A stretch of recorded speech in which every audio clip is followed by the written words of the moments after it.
اعوذ باللہ من الشیطان الرجیم بسم اللہ الرحمن الرحیم۔ عزیزان من، آج نومبر 1982 کی 5 تاریخ ہے اور درس قرآن کریم کا آغاز سورہ النجم کی آیت 19 سے شروع ہو رہا ہے۔ 53/19 ہے۔ آپ کو یاد ہوگا کہ پچھلے چند ایک درس ان کا عنوان مقام محمدی یا مقام نبوت تھا، اور جس انداز سے قرآن کریم نے پھر نبوت کے مقام کا تعارف کرایا ہے تو وہ ہمارے الفاظ میں تو وہ بیان ہی نہیں ہو سکتا۔ خود قرآن نے بھی اپنے اعجازی انداز سے جو اس کا تعارف کرایا ہے، واقعی انسانی ذہن یا شعور جو ہے وہ آسمان کو چھونے لگ جاتا ہے۔ اتنی بلندیوں کے اوپر یہ مقام تھا۔ اب اس مقام کے بعد وہ فوراً آتا ہے جو سامنے مخاطب قوم تھی قریش کی۔ قریش بت پرست تھے، کہا جاتا ہے کہ انہوں نے کعبے میں بھی بتوں کو استادہ رکھا تھا، ان کی پرستش کرتے تھے، وہاں بھی تھا، اور باقی قبائل کے الگ الگ بت بھی تھے۔ تو وہ فوراً ہی ان بلندیوں پر لے جاتا ہے انسان کو، اور اس کے بعد ان کی پستیوں کی طرف آ جاتا ہے کہ دونوں کے تقابل سے معلوم ہو جائے کہ یہ مقام کیا ہے اور تم کس مقام کے اوپر ہو۔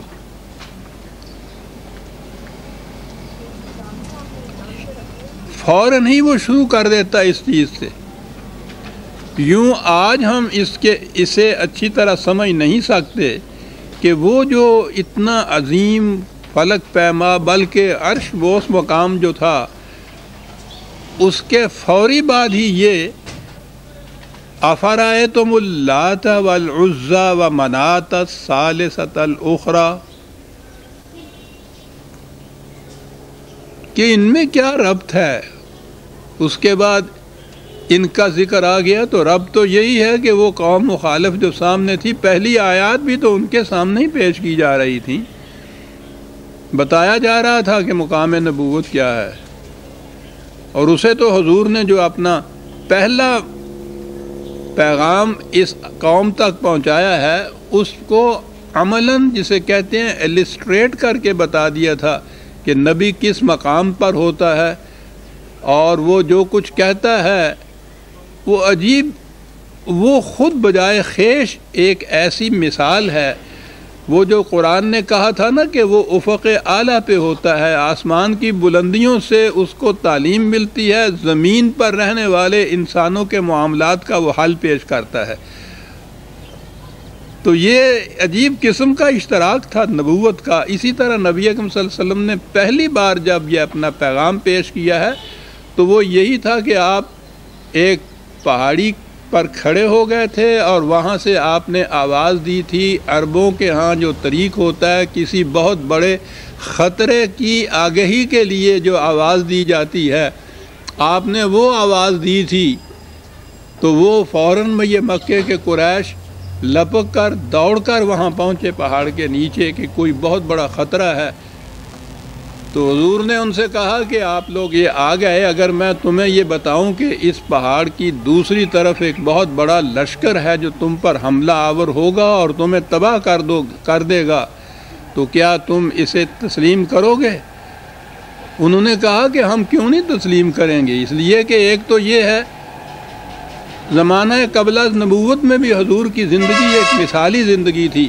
انہوں نے کہا کہ ایک تو اس لیے کہ آپ نے ساری عمر کبھی جھوٹ ہی نہیں بولا، تو یہ بات کیوں آپ جھوٹی ہم سے کہیں گے، اور دوسری بات تو صاف ظاہر تھی کہ آپ اس مقام پہ کھڑے ہیں جہاں دوسری طرف جو کچھ ہے وہ بھی آپ کو نظر آتا ہے اور اس طرف کو بھی نظر آتا ہے، اور ہم اس مقام کے اوپر ہیں، یا آپ نے فرمایا کہ تم اس مقام کے اوپر ہو کہ تم ادھر ہی کی بات کو دیکھ سکتے ہو، ادھر کی بات تم دیکھ نہیں سکتے، اور میں اس مقام پہ کھڑا ہوں کہ جہاں میں دونوں طرف کو کے مقامات کو دیکھ سکتا ہوں۔ تو یہ تھی نبوت کا مقام جو تھا، خود نبی کے معنی مقام بلند پہ کھڑا ہونے والا ہے، پیش گوئیاں کرنے والا نہیں۔ تو وہ بھی اس مثال سے بھی حضور نے خود اس چیز کو السٹریٹ کیا کہ وہ مقام بلند جس پہ نبی فائز ہوتا ہے، اس طرف کے حقائق بھی اس کے سامنے ہوتے ہیں جو تمہارے سامنے نہیں ہوتے، اور ادھر تو وہ پھر اتر کر آتا ہے ہرا سے، تو وہ تو بشر ہوتا ہے۔ تو اس قوم کو جب یہ چیزیں بتائی گئی، پہلے جتنا مقام تھا بلند ترین وحی کا،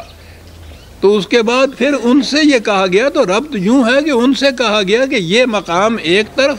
اور اس کے بعد پھر تم اپنے مقام کے اوپر نگاہ ڈالو کہ کیا مقام ہے کہ یہ پتھر کے ٹکڑے جنہیں تم نے خود تراش کر اپنے ہاتھوں سے یہاں نصب کر رکھا ہے، لا کے خود نصب کرتے ہو، ان میں اتنی بھی ہمت نہیں ہے کہ مکھی ان پہ بیٹھ جائے تو یہ خود اس کو اڑا سکیں، وہ بھی تمہیں کچھ کرنا پڑتا ہے۔ تو اس قسم کی چیزیں جو ہیں، پھر تم ان کو اپنا خدا مان رہے ہو، ان کے سامنے سجدے کر رہے ہو، ان سے مرادیں مانگ رہے ہو۔